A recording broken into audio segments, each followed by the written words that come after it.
नमस्कार दोस्तों, मैं आपका स्वागत करता हूं अपने YouTube चैनल निक्स ग्लोबल पर।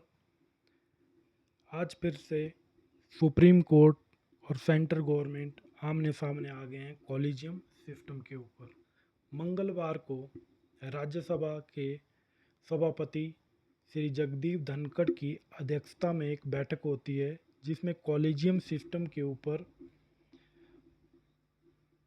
बैठक की जाती है, जिसमें पक्ष और विपक्ष एक साथ आ जाते हैं कि जो जज अपॉइंटमेंट मौजूदा व्यवस्था में की जाती है उसमें पारदर्शिता की कमी है। ये पारदर्शिता की कमी का जो जिक्र हो रहा है किसके कारण हो रहा है, तो इसके पीछे है एक घटना जो 14 मार्च को घटित होती है, जिसमें दिल्ली के हाई कोर्ट के न्यायाधीश यशवंत वर्मा, जिनका फोटो यहाँ पे लगा हुआ है, इनके यहाँ पे आग लग जाती है और उनके सरकारी आवास पे नोटों की बौछार हो जाती है, जिसमें एक बार फिर से एग्जीक्यूटिव को एक और मौका मिल जाता है कि वो सुप्रीम कोर्ट में हस्तक्षेप कर सके। अब हम समझते हैं कि कॉलेजियम सिस्टम होता क्या है। तो कॉलेजियम सिस्टम एक ऐसा सिस्टम है जिसमें जजेस के ट्रांसफ़र और अपॉइंटमेंट जो सुप्रीम कोर्ट के जज होते हैं वही करते हैं। अब इसके बारे में जो इसकी हिस्ट्री है वो क्या है, तो इसका सबसे पहला केस आया था फर्स्ट जजेस केस 1981 में, जिसमें एसपी गुप्ता का केस था, जिसमें यह कहा गया था कि सुप्रीम कोर्ट जो है जजेस की अपॉइंटमेंट के लिए कंसल्ट कर सकता है परंतु कॉन्करेंस नहीं दे सकता, मतलब स्वीकृति नहीं प्रदान कर सकता।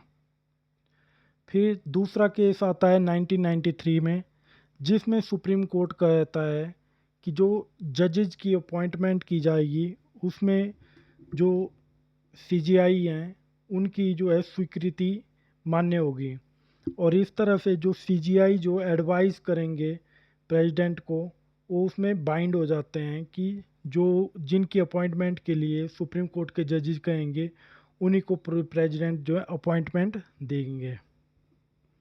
फिर थर्ड केस आता है 1998 में। इसमें जो है कॉलेजियम सिस्टम को कंप्राइज किया जाता है, जिसमें एक सुप्रीम कोर्ट के चीफ जस्टिस और 4 सीनियर मोस्ट जजेस जो हैं अपॉइंटमेंट करेंगे सुप्रीम कोर्ट के अदर जजेस की, और हाई कोर्ट के जजेस में एक हाई कोर्ट के चीफ जस्टिस और 2 सीनियर मोस्ट जजेस अपॉइंट करेंगे अदर जजेस को। और एडिशनली एक इसमें एक चीज़ और कही गई है कि जो हाई कोर्ट के जजेज हैं या जो हाई कोर्ट का जो कॉलेजियम सिस्टम बनेगा वो कंसल्ट करेगा सीनियर जजेज को सुप्रीम कोर्ट के। फिर इसके बाद 2014 में जब बीजेपी की गवर्नमेंट आ जाती है तो वो इंट्रोड्यूस कर देते हैं एनजेएसी, नेशनल जजिकल अपॉइंटमेंट कमीशन, जिसको 99 कॉन्स्टिट्यूशनल अमेंडमेंट भी कहा जाता है। इन्होंने बताया कि जो जजेस की अपॉइंटमेंट की जाएगी उनके जो उनको अपॉइंटमेंट करने के लिए 6 सदस्य की एक कमेटी बनाई जाएगी, जिसमें सुप्रीम कोर्ट के चीफ जस्टिस होंगे, एक लॉ मिनिस्टर होंगे, 2 जो हैं सुप्रीम कोर्ट के जजेज होंगे और 2 इमिनेंट पर्सन होंगे। फिर फोर्थ जजेज केस आ जाता है एनजेएसी का।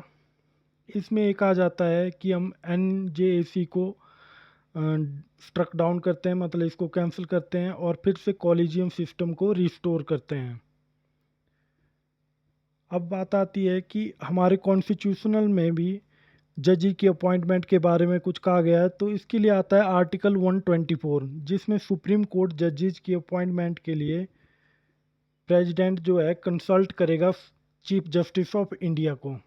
और एक आता है हाई कोर्ट के जो चीफ जस्टिस होते हैं या अदर जजेज होते हैं उनके लिए आता है आर्टिकल 217।